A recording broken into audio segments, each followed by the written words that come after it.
दा खुलुमबाय लोगोफोर आरो रायजो राजाफोर बे साननैसोआव माने जोंनि बर' हारिनि जोलैनि हांगारफोरखौ माने रायनोनो टाइम मोनाखिसै आरो आहा माने गोबां माने मा होनो बेस्थ'नि थाखाय आरो दा अब्लाबो दिनैहाय बेस्थ'नि गेजेरजोंबाबो माने दिनैहाय नै एसे दान्दिसे सम लानानै नोंथांमोनजों नुजानोसै होननानै आं ओंखारबोबाय आरो आंनि BRB बड' कमेन्ट चेनेलाव आरो दा जिखुनु दिनैहाय जोलैनि हांगारफोरखौ रायनो गोबां बाथ्रा दंमोन दा रायनांगौ बिथांमोना दिनैसिमबो सोलायनो रोङा दिनै बिथांमोना जेब्लानाखि BTC आव फैदों अब्लानिफ्रायनो जोंनि बर' जाथिनि जेंनाफ्रा मोनसेनिफ्राय मोनसे माने बारायगासिनोसो दं आरो माने खमायनायाव गैया रायजो राजाफोर बे प्रमद बन्दु थासान्दियाव जोंनि BTCनि जेंना आरो जोंनि रायजो राजानि जेंना आरो बे डेभेलपमेन्टनि जेंना साख्रि बाख्रिनि जेंना आरो एकदम गासिबो बिथिंनिफ्राय लानानै माने जेंनायानो जोबा आरो मा रायजोफोर माने बबाव जोबनायखौथ' बारहो दिनै सोरांबानो माने जेंनाफ्रा ओरैनिफ्राय मोनसे गोजौनिफ्राय मोनसे गाहायनिफ्राय मोनसे मा होनो जेंनाफ्रानो नुजाबोबाय थायो आरो नैबे प्रमद बन्दुनि दिनाव नङा होमब्ला दा दिनै बासबारि बेयाव मा जादों मोनसे कम्पानि बानायनो थाखाय माने प्रमद बन्दु बिथाङा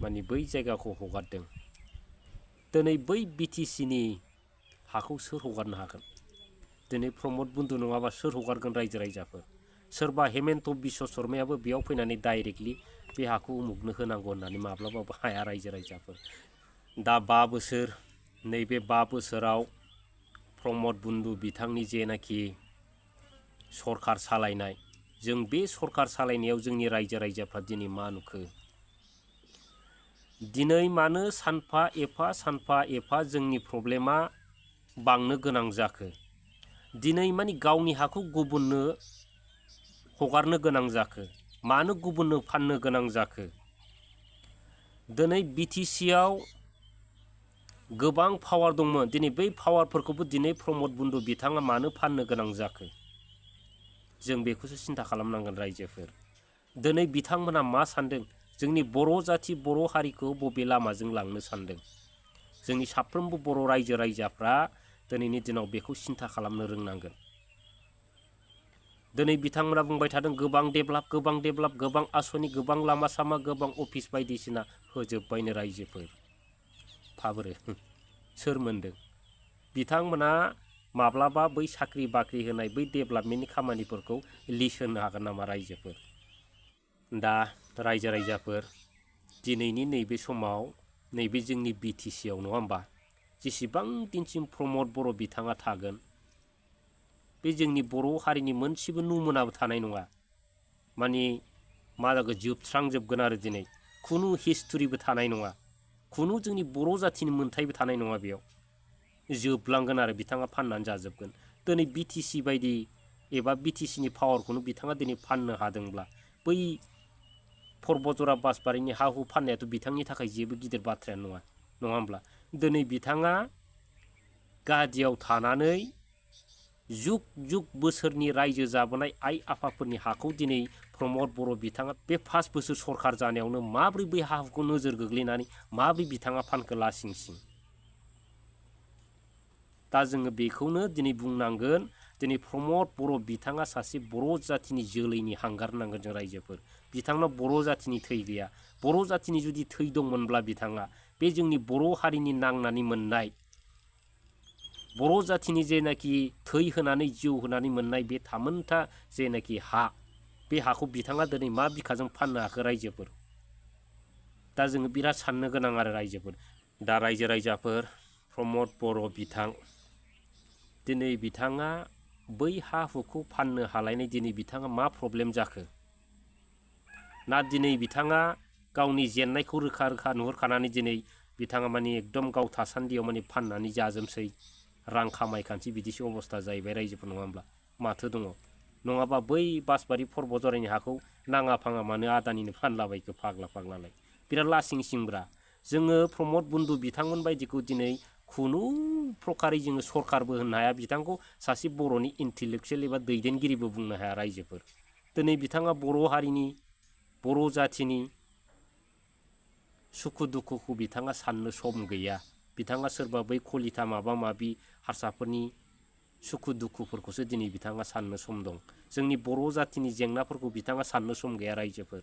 दिनै गोबां रिजार्भ एरियायाव जोंनि बर' रायजोफ्रा रायजो जानानै दं। दिनै बै जोंनि बर' फिसाफोरखौसो बिथांमोना दिनै एसे गाबोन एसे होखारगासिनो दं। दिनै जोंनि बर'नि हाखौनो दिनै बिथाङा सेगासिनोसो दं। सेयै दिनै बिथाङा गुबुन हारिफोरनोसो होनो थांगासिनो दं। दिनै जायनि थाखाय दिनै पर्बजरा बासबारिनि हाखौ दिनै बिथाङा गुबुननि आखायाव हगारनो गोनां जादों। दा लासिंसिं जों बेखौ दिनै बर'नि दैदेनगिरि होनगोन नामा रायजोफोर? दा बेजों लोगोसे दिनै प्रमद बर' बिथांखौदि जाय बिथांमोनहा मदद होदों, जाय बिथांमोना बिनि उन सिगां थानानै बिथांनि आगानाव आगान सुरनानै बिथाङा मदद खालामदों, बै बिथांमोन बै जोलैनि हांगारफ्रासो दिनैनि दिनाव रासिन गाज्रि आरो। जिहेतु दिनै बिथांमोनहा थाखा फैसानि उन खारनानै दिनै जाथिनि जेंनाफोरखौ दिनै बिथांमोना सिनायाखै रायजोफोर। दा रायजोफोर बैफोरबायदि गेसाव दैदेनगिरिफ्रा फैगोन समाव जोंनि BTCनि राजा जागोन जाहैदों लासिंसिं, नङा होमब्ला? दिनै बर' फिसाफोरनि हा हुखौ फाननानै जानो हायोब्ला बिथांनो सोरबा भट होबावगोन नामा? आरो जाय बिथांमोना बै प्रमद बन्दु बिथांनो भट होगोन, बै बिथांमोना रासिन जोलैनि हांगारबाव। बिसिनाव माने साननो हानाय खुनु मेलेम गैया। मेलेम गेसाव मानसियासो दिनैनि दिनाव प्रमद बर' बिथांनो भट होगोन रायजोफोर। आरो दिनै बिथांनि खिथु उन सिगां थानानै बिथांनि थाम्फै होबाय थागोन। दिनै दिपेन बर' बिथाङा बै बासबारि पर्बजरायाव थांनानै मानो जोंनि बर' रायजोफोरनि थाखाय फंसेबो खोथा मानो बुंनो हादा? बै समाव दिलीप सयकियानो भट होनो थोंग्राया दिनै नोंथाङानोमोन। दिनै दिलीप सयकियामोन बायदिया देरहालाङोबा बर'नि जेंनाखौ सुफुंगोन होननानै नोंथाङानो बुंदोंमोन, नोंथाङानो इलेक्सन मागिदोंमोन। दिनै नोंथांमोननि सापर्टआव बै दिलीप सयकिया बिथांमोन बायदिया देरहालांबाय। दिनै दिपेन बर' बिथांमोन बायदिया बै दिलीप सयकिया बिथांमोन बायदिखौ मानो दिनै फंसेबो बुंनो हादा? दिनै लाजियाखिसै। दिनै प्रमद बन्दु बिथाङा बै हाखौ फानबाय। दिनै नोंथांमोना सैथो एबसुनि मानसिबा दिनै मानो फंसेबो खोथा बुंनो हादा दिपेन बर' बिथाङालाय? दा दिनैनि दिनाव दुलाराय बर' फरायसा आफाद, दिनै बै जोंनि जेनाखि जोंनि माहारिनि सिनस्रि आफाद, दिनै बै बिथांमोननि खामानिखौथ' दिनै बर' रायजोफ्रा मोनथिबाय। दिनै बिथांमोना UPPL दिनै रायजोफ्रा बेखौबो मोनथिखाबाय दिनै, नङा होमब्ला? दिनै जोंनि बर' जातिनि जेसेबांखि जेंना जाया मानो खुनु दुलाराय बर' फरायसा आफादखौ खावलायनानैबो लाब गैया, बिथांमोनखौ आथिं हमनानैबो लाब गैया, बिथांमोनखौ खावलायनानैबो लाब गैया रायजो। जिहेतु दिनै एबसुआनो जाहैबाय UPPLआनो जाहैबाय एबसु। दिनै प्रमद बर' बिथाङा माबा मोनसे हा फानदोंबाबो दिनैनि दिनाव दिपेन बर' बिथांमोन एबा एबसुआ दिनै फंसेबो बाथ्रा बुंनो हाया रायजोफोर। बे हले सिदा बाथ्रा आरो।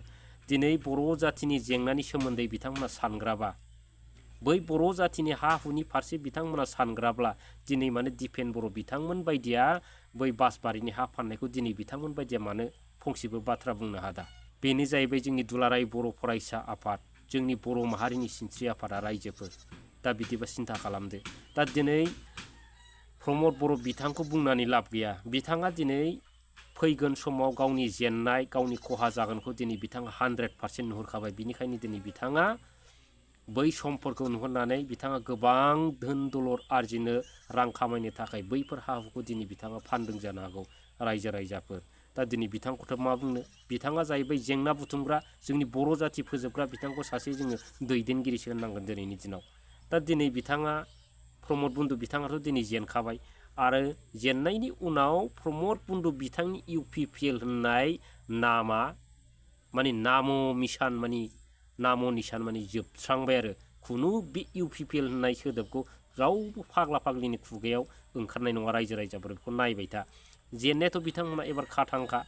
दा बिनि थाखायनो दिनै बिथांमोना माने बे गुसुं समाव माबा मोनसे खामायनानै लानो हागोन नामा साननानै बिथांमोना गुसुं मेलेम साननानै बिराद बायदिसिना गोसोखांलाबायो आरो रायजोफोर।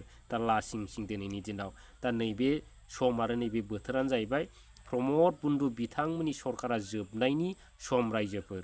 दा दोनबाय रायजो।